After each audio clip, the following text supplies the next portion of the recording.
So many of you do not know this because I haven't mentioned it much on my channel, and there isn't that large of a presence from this country on my channel. But one country that I'm, I have a little cold, but one country that I'm extremely fascinated by linguistically and culturally, but if I'm being honest, primarily linguistically, is the country of Costa Rica. So I find Costa Rica particularly fascinating because Costa Rica gets the reputation of being like the Nike of Latin America. It gets the reputation of being the Walmart of Latin America. What do I mean by that? Just like the standard gringo-fied, if that's even a word, but just like the gringo's paradise, right? I know people that have no interest in culture outside of like rural southern Georgia culture, but the first place they want to go is Costa Rica, you know? And so it has that appeal. And for many people that are truly interested in diving into cultures in Latin America and expanding their Spanish, they view Costa Rica as like a place that it's like, you know how there's like countercultures, like if something becomes popular, people want to go against it. Well, you know what I mean? That kind of happens with Costa Rica. But either way, instead of me rambling so much, one thing that is extremely overlooked with Costa Rica is how they speak Spanish. If you've never heard, excuse me again, if you've never heard a tico, which is what Costa Ricans are called, I think formally they're called Costarricenses, but they call them ticos. If you haven't heard a tico speak, you'd be shocked to find out that there is something that they do when they speak that is very similar to what gringos, Americans, or non-native English people, you know, people that are non-native Spanish speakers, something that they do in their Spanish that sounds like a mistake that a lot of non-native Spanish speakers make when they attempt to speak Spanish. I'll say that again because that was a little weird the way I said that.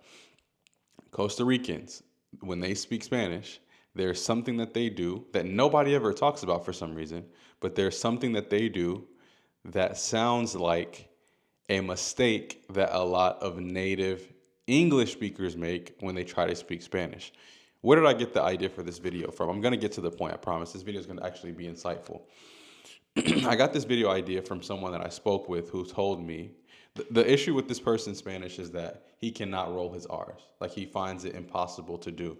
No matter how much training I give him, no matter how many tips I give him, he finds it almost impossible. The irony in that is that he wants to speak Mexican Spanish. In my opinion, of all the Spanish dialects, like that's one where if you can't roll your R's, you're not going to sound like them. That R is very pronounced. Like there are at the beginning of sentences and at the end and in the middle of sentences is very sharp, very pronounced. Some Spanish speakers, you'll notice like the R is like, you can hear it being rolled, but it's not as strong. But like if a Mexican is saying like, oh, this food is very good, like que rico, you're going to hear, you're going to hear the roll of the R. And so I just found it like ironic that of all the Spanish accents he wanted to imitate, he chose the Mexican dialect, even though he can. And again, what is the Mexican dialect? I know the comments are coming. There's not just one Mexican dialect. The Mexican Spanish is diverse. I know every country is like that, guys. Come on, come on, come on, come on, come on, come on, come on. But yeah. So I just found it ironic. So it gave me the idea for this video. If you cannot roll your R's, this video is all over the place, but it's whatever. It's me. If you cannot roll your R's, here's my consejo, my advice. Here's my consejo. Aquí está mi consejo. Este es mi consejo. This is my piece of advice. Mi consejito.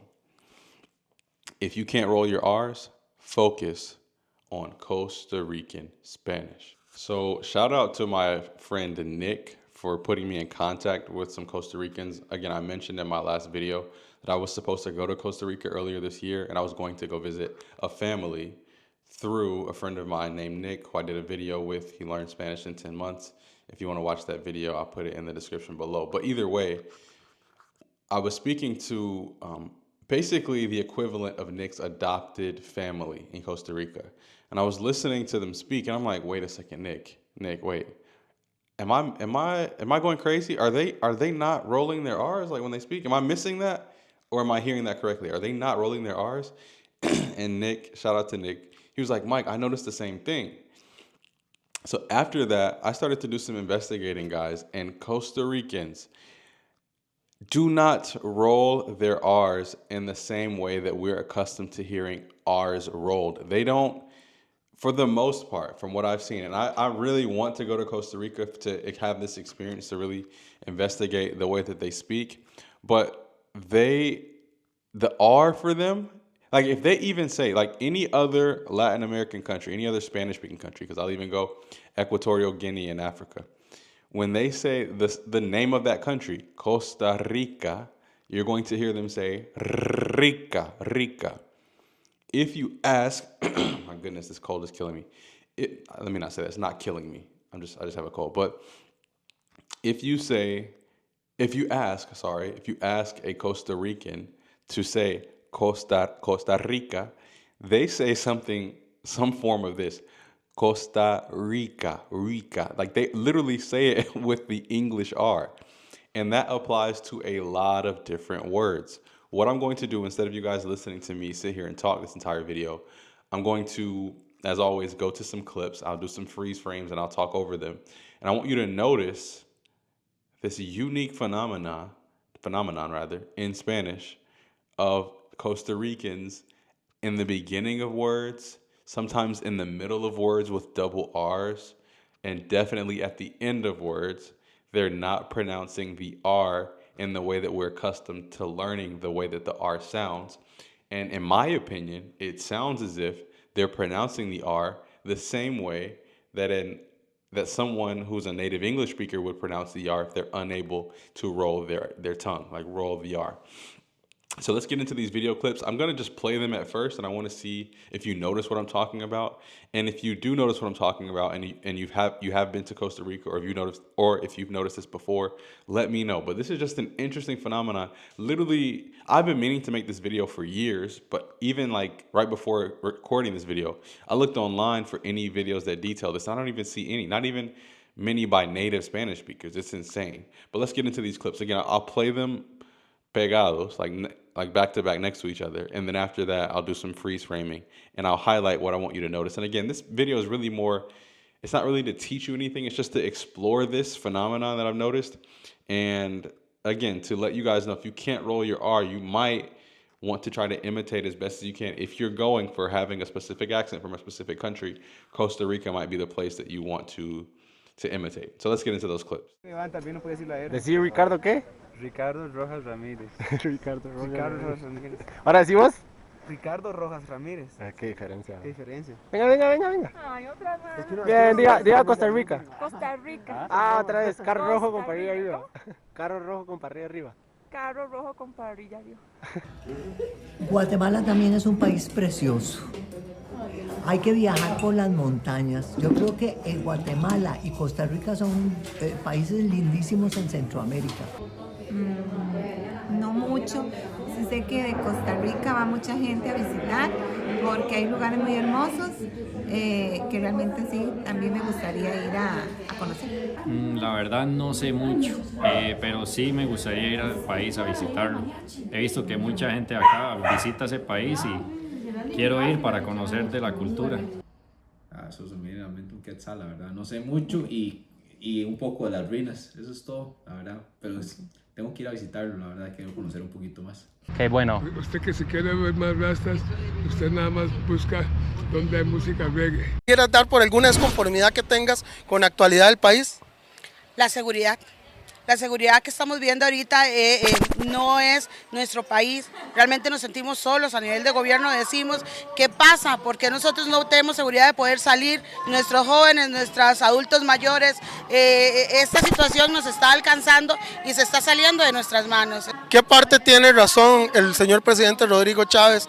¿Qué parte tiene razón? No, yo creería, digamos, que esto es a nivel de todos.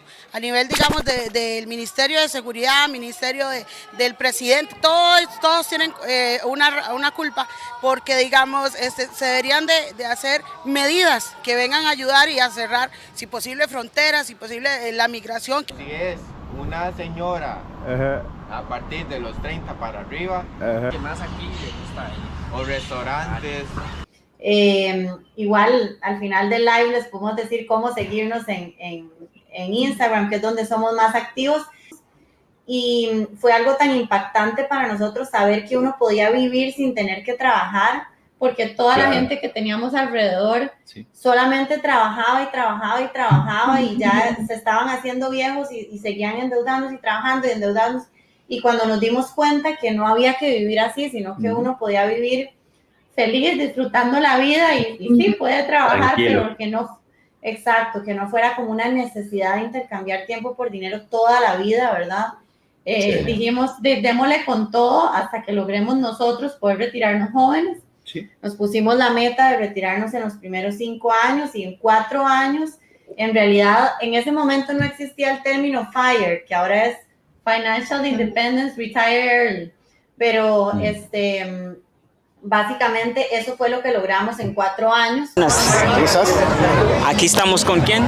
Con el profesor Jeffrey Beckford, cambronero para servirles. Ok, yo estoy buscando, porque esta es la primera vez que estoy aquí celebrando este día. ¿Qué es la importancia de este día para la gente que no sepa? De hecho, que nosotros como afrodescendientes, este tipo de celebraciones nos representa a nivel nacional, internacional, nos enorgullece poder representar nuestras raíces y qué mejor que en un día específico como el 31 de agosto como ley de la República como es en estos momentos. Claro. ¿Y por qué le gusta este día a usted? A mí me encanta, me fascina. Yo creo que lo he seguido desde que inició, desde el primer día. Y precisamente me enorgullece nuestras raíces, me enorgullece nuestra idiosincrasia, me enorgullece nuestras raíces. Eso es lo que me hace sentir orgulloso. Igual, porque esta es la primera vez por estar aquí en Costa Rica en este día. Claro. Pero la gente sepa que somos de África, tiene que saber, somos de África y no se puede olvidar. Entonces yo estoy más que feliz de estar aquí en este día.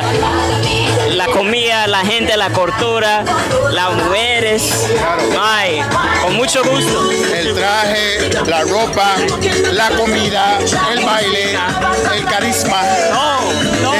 Yo tengo demasiado eso, entonces cuando lo veo, yo sé que cuál es cuál. Se siente totalmente identificado porque eso somos.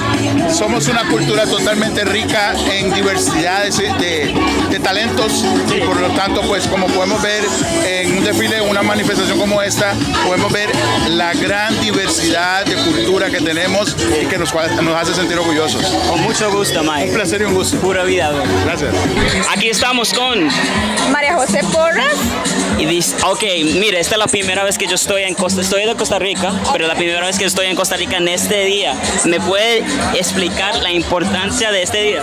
Claro que sí, este día es sumamente importante porque todos los limonenses salimos con los mejores trajes para representar quiénes somos. Y esta es la cultura limonense, el sabor, las comidas, cómo nos unimos como pueblo para estar acá, bailar y hacer de todo esto que está sumamente maravilloso. Mire, la sonrisa dice todo. Yo estoy feliz, estoy orgulloso de estar aquí. Somos ticos, ticas. Yo no sé qué falta. Tenemos la comida, tenemos la gente, tenemos las mujeres, de todo. Entonces, para la gente que no sepa, tal vez no está aquí, para la próxima vez, si quiere estar aquí el próximo año, ¿qué tiene que hacer? ¿Cómo se lista por un día como este? Un día como este, claro. Bueno, lo primero que para mostrarle esto al mundo, yo soy candidato actualmente al Miss Universo Costa Rica. Sí. Entonces, lo primero es ganar para enseñarle esta cultura al mundo. Y si usted se quiere venir para acá el próximo año, simplemente esté atento a redes sociales y se viene, toma el autobús, el carro y viene a pasar este día maravilloso con todos los limonenses. Ver todo esto, pasar enfrente de Bueno, digamos que esto es una manifestación de la cultura costarricense, pero afrocostarricense. Sí. Este es un parade de orgullo, de lo que somos. Es una manifestación cultural y es la número 1, comparada con cualquier otra. Sí. Pero además es una forma en que la comunidad negra se reúne y invita a toda la otra gente que no es de la comunidad negra para celebrar. Yo vi eso para también. celebrar. Entonces creo que es una oportunidad extraordinaria. Utilizar el día de la cultura afro para realmente salir a la calle y demostrar quiénes somos los afrocostarricenses. Que no se olvida. Exactamente, y la frase que tenían desde el inicio era back to the roots. Back to the roots. Exactamente, porque es exactamente volver a nuestras raíces, sentir orgullo de eso y proyectarnos para el futuro. Claro que sí. So my plan at the start of this analysis process is to go through each of the instances in these video clips in which you hear what I will characterize as the Costa Rican R. Anytime you hear it, anytime it's spoken here, I'll highlight it. The hope here is that by the end of this video, anytime you hear this, you know you're speaking to a Costa Rican. And the reason I say that is because no other Spanish speakers, from what I understand, do this. Los ticos son los únicos que hablan así en cuanto a la R. And so hopefully by the end of this video, you can identify this characteristic of Costa Rican Spanish. The other thing that I'd like for those of you that struggle with pronouncing R's to leave this video with is a little bit of hope, a little bit of optimism, because this lets you know that you may not have to get the rolling of the tongue down completely. If you can imitate as best as you can these Costa Ricans, then you're fine. You know, everybody can't pronounce the R perfectly, which is fine. Just try your best to get as close to the Costa Rican R as possible. And I think that's not too far of a goal. It's not like an extremely lofty goal for most of us. Before breaking down each individual use of this R, this Costa Rican R, two things that I've noticed, and again, this is a collaborative analysis process. So if at any point in this video you feel like I left something out or you're more familiar with Costa Rican Spanish than I am, I'm not an expert on Colombian Spanish, but I feel confident to speak about and explain aspects of Colombian Spanish. I'd even go as far as to say I feel the same way about Mexican Spanish. Those are the two Spanish dialects, Spanish versions. Again, there are more than two, but those are the two countries in which I feel most comfortable speaking about the way that they speak Spanish. And so if you know Costa Ricans, if you're more familiarized with Costa Rican Spanish, let me know. But long story short, what I've noticed is that if the R, you guys know in Spanish, let's take the word red, rojo, rojo. In Spanish, if the letter R starts a word, like in the word rojo, which means red, the R must be rolled. Costa Ricans don't do that. The irony is when R's start words in Costa Rican Spanish, they do the opposite. They don't roll their R's, and you'll hear that here. Again, the prime example that I mentioned in the beginning of the video was Costa Rica. I can't imitate it, guys. I'm not the best at doing that, especially now that I speak a more standard Spanish variation. But yeah, you'll hear it for yourself. Costa Rica. In all words, and a lot of the clips that I have here, they use the word raíz, raíz. Raíz is a root, like los raíces are the roots, like cultural roots of a plant, roots, okay? Raíces. Notice how these Costa Ricans in these clips are going to say raíces, like the ra in English, like the way the R is pronounced when it starts words in English is how they pronounce it.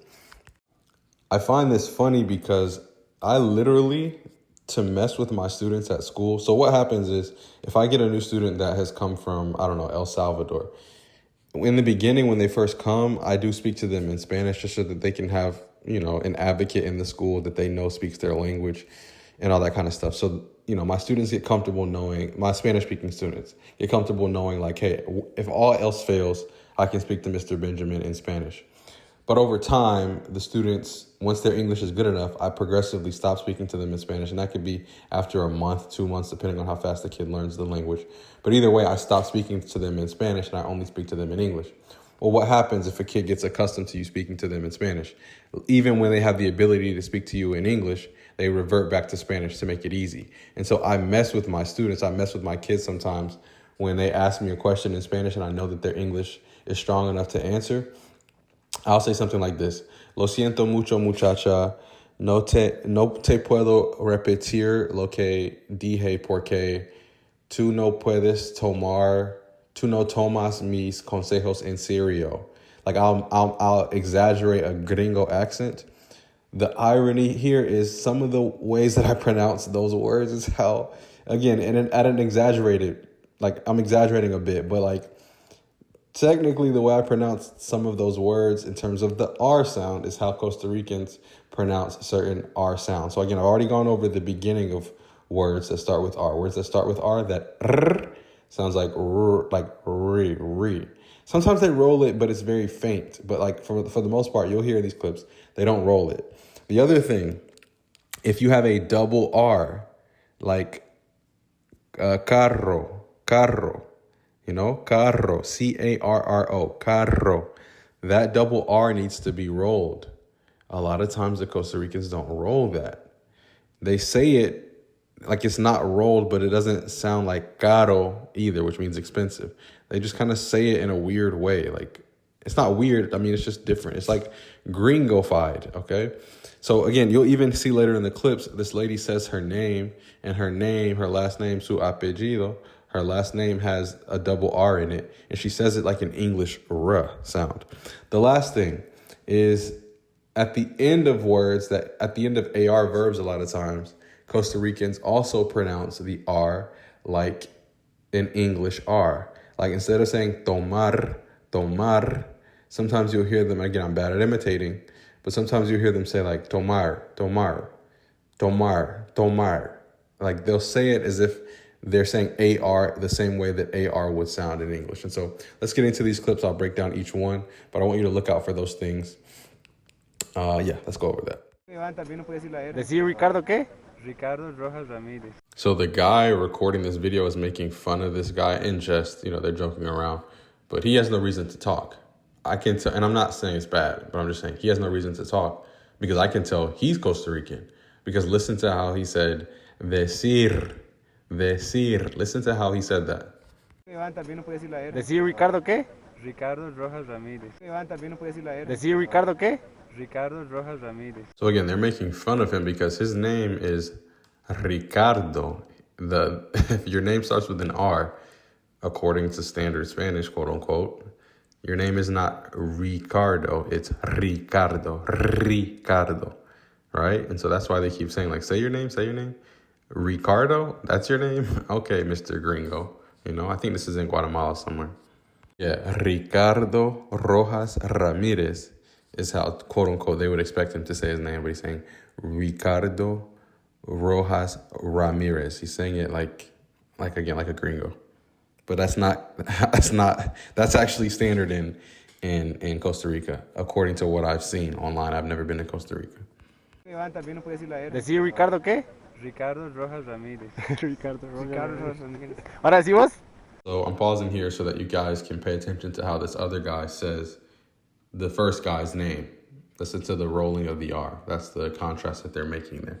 Ricardo Rojas Ramírez. ¿Qué diferencia? ¿Qué diferencia? Venga. Ay, otra más. Bien, diga Costa Rica. Costa Rica. Otra vez. Caro rojo con parrilla arriba. Caro rojo con parrilla arriba. Caro Rojo con parrilla arriba. So I'm not sure exactly what he wanted her to say, but I do know that the first two words that he wanted her to say were Caro Rojo. Caro Rojo. Red car. But again, she's saying that like somebody here in the United States would say it if they can't roll their R's. They say Caro Rojo. Again, we have our little gringo accent that we would add to that would make it sound even more exaggerated. But either way, she's not saying Caro Rojo. She's saying Caro Rojo. Which again, I remember learning Spanish earlier on. I never had a huge problem with rolling my R's, but I just remember especially I just remember examples of teachers always saying like rojo, rojo, like emphasizing the rolling of the R there. Come to find out, that's not necessarily necessary if you want to imitate Costa Rican Spanish. Ricardo Rojas Ramírez. ¿Qué diferencia? ¿Qué diferencia? Venga.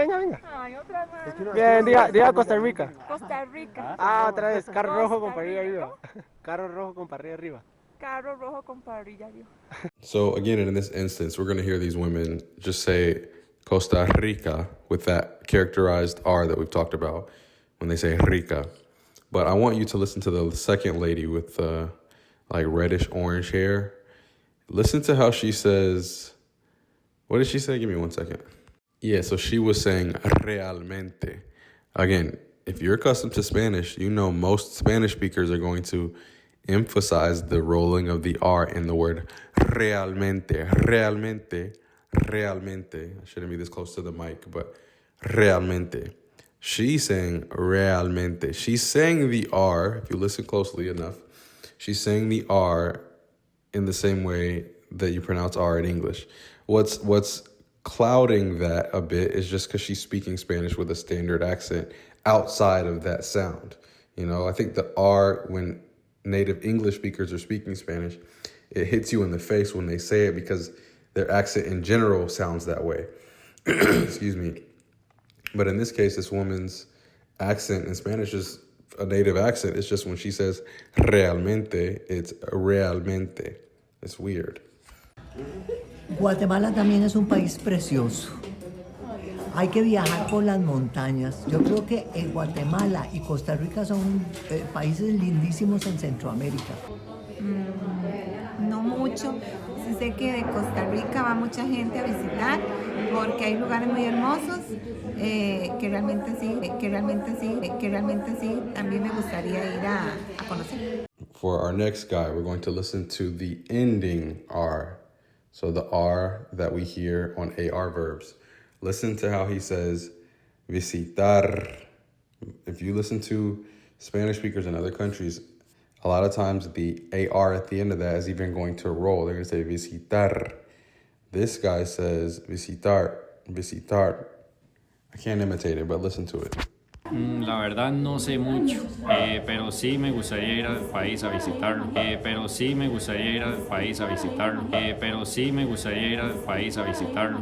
He visto que mucha gente acá visita ese país y quiero ir para conocer de la cultura. So our next gentleman, he also says the word visitar with the same ending. So keep that in mind when you're developing your Spanish accent. If you want to copy the Costa Ricans, or if you're just trying to understand Costa Ricans, keep that in mind. But the guy also, they're asking them about their opinion of Guatemala, and he's talking about las ruinas. Notice how I'm not a native Spanish speaker, but I'm rolling the R because the word ruina, which is ruin, like the ruins in Guatemala, the Mayan ruins. Ruinas starts with an R, so that first R should be rolled. This guy's not doing that. This Costa Rican Chico here is not doing that. Again, we see the pattern. I'm not going to stop every clip. Eventually, I'll just let this roll on through so you guys can see, just listen to it a second time. But just keep these things in mind. Again, the word ruinas is like ruinas. I can't imitate it, but you guys hear what's happening here. Eso es meramente un quetzal, la verdad. No sé mucho y un poco de las ruinas.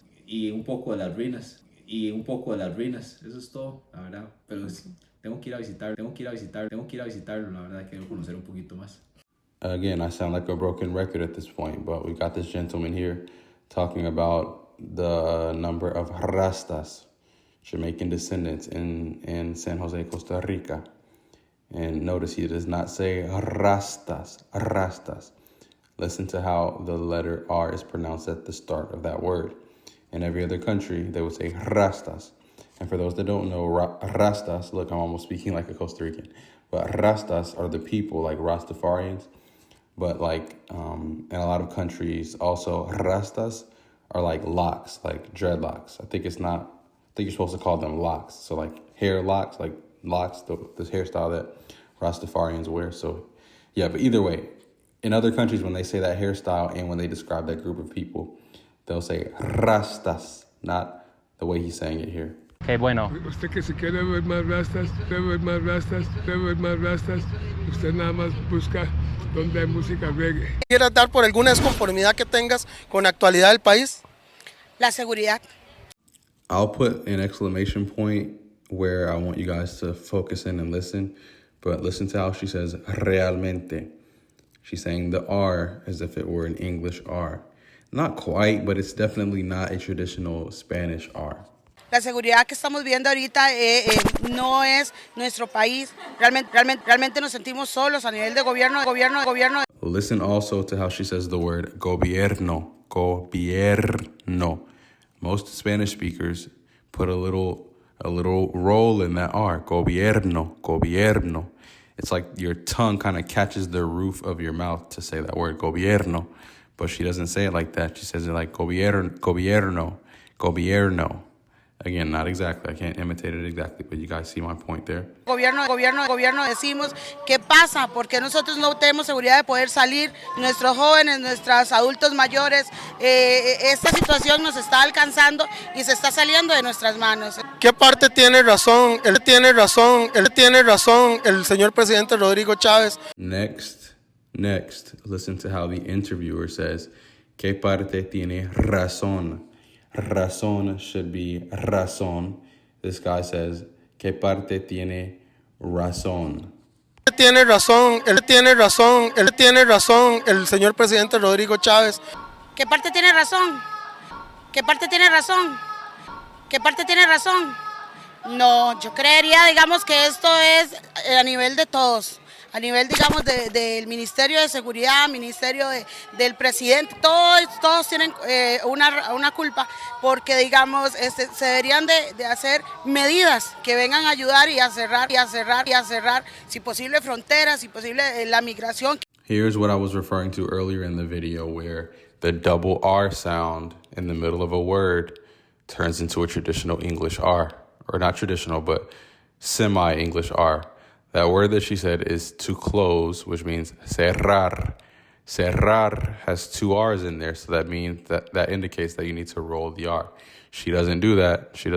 Listen to her. The word arriba is the same case. It has two R's in it. Arriba, arriba. But it's like this guy is saying arriba, arriba. Like Arriba Dirty, whatever that means. I heard that from like an early 2000s sitcom. But yeah, maybe Boy Meets World or something. I don't know. But yeah, instead of arriba, it's arriba, which is, again, not standard. It's this Costa Rican variation here. Si es una señora a partir de los 30 para arriba. Another key case. This guy is saying restaurante, like not with my accent, but he's saying R like R. There's no restaurante. It's R, like you learn in an English phonics book. O restaurantes. Igual al final del live les podemos decir cómo seguirnos en Instagram, que es donde somos más activos.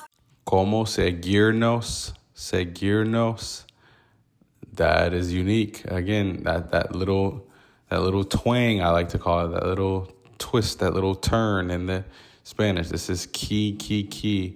These are key look-fors, rather, to let you know that you're talking to someone that's from Costa Rica. Or as they say, Costa Rica.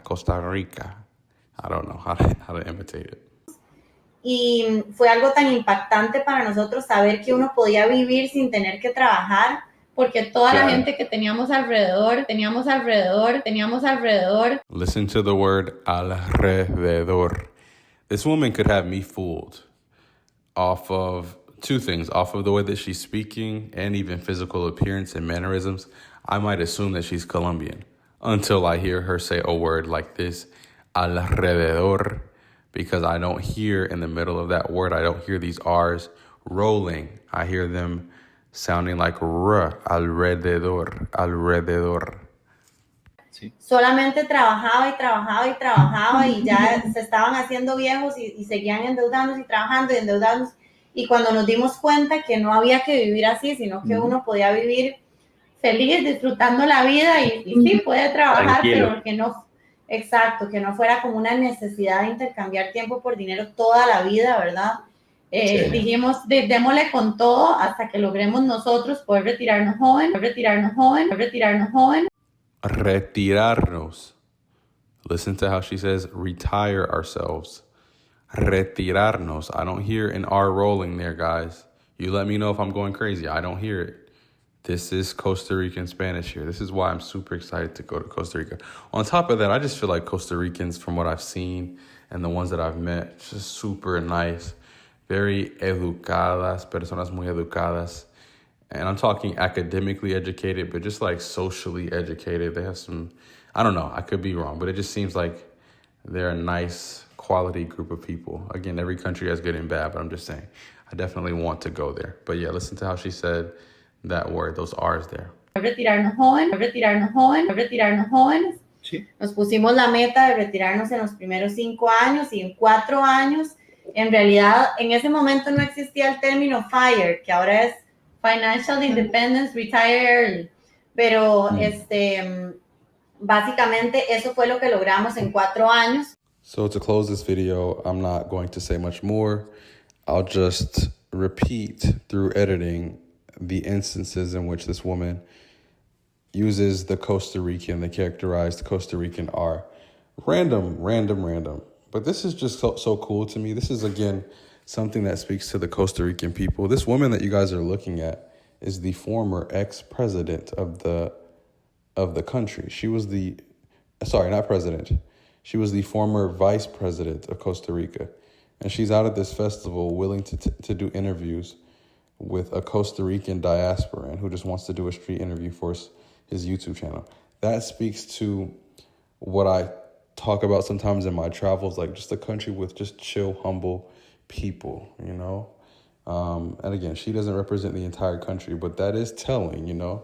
And there are other, aspects of Costa Rican society that lead me to believe that it's a place that I would like. As long as I stay out of the overly touristic areas, I should be good to go. But yeah, I will repeat the instances in which the vice president here, former vice president, uses the Costa Rican S, the Costa Rican R. I'm sorry, guys. Sorry. It's late when I'm recording this. The Costa Rican R. And in the comments below at the end of the video, if you guys could let me know what you think of this video, if you think it's helpful, if you think you'd like more like this regarding other characteristics of Spanish from other countries, just let me know. And if you have any other insights, those of you that have been to Costa Rica or have experience with Costa Ricans, let me know. A lot of us that are in the States, and I would imagine those of you that are in Europe and other parts of the world, I doubt we have a lot because Costa Ricans, from what I've heard, don't immigrate a lot from their country. Again, another key indicator of a place that I'd want to go. If people don't want to leave, I want to see what it's all about, you know? But again, I'm rambling.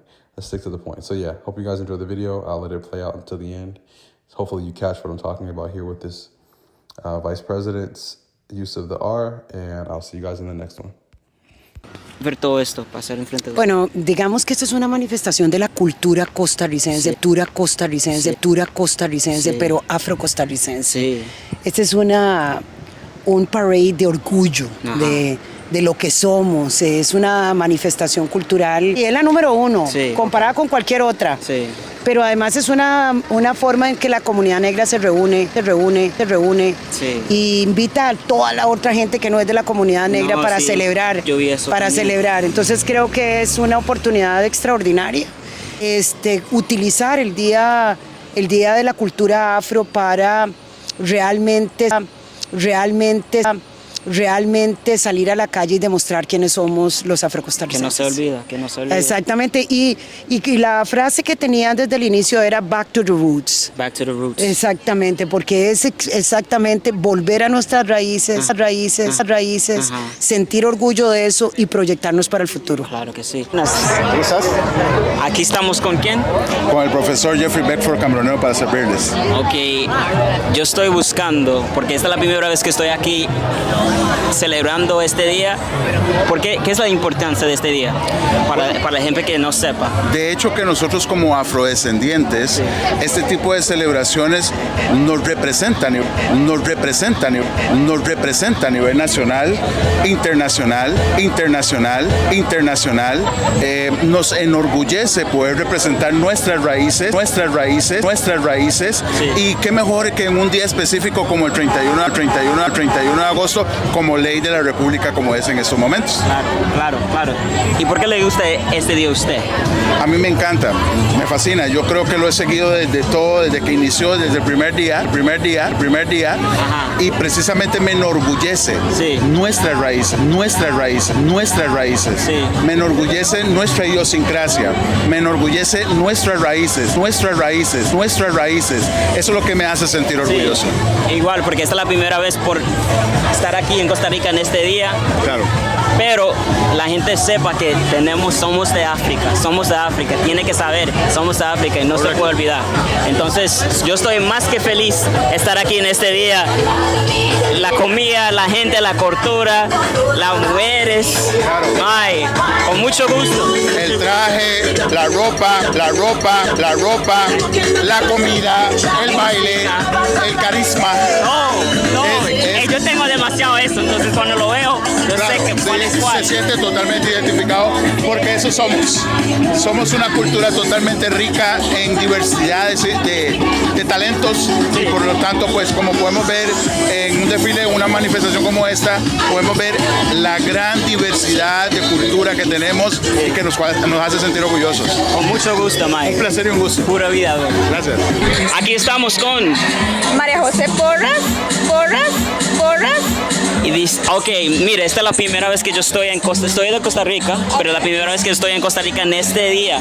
¿Me puede explicar la importancia de este día? Claro que sí, este día es sumamente importante porque todos los limonenses salimos con los mejores trajes para representar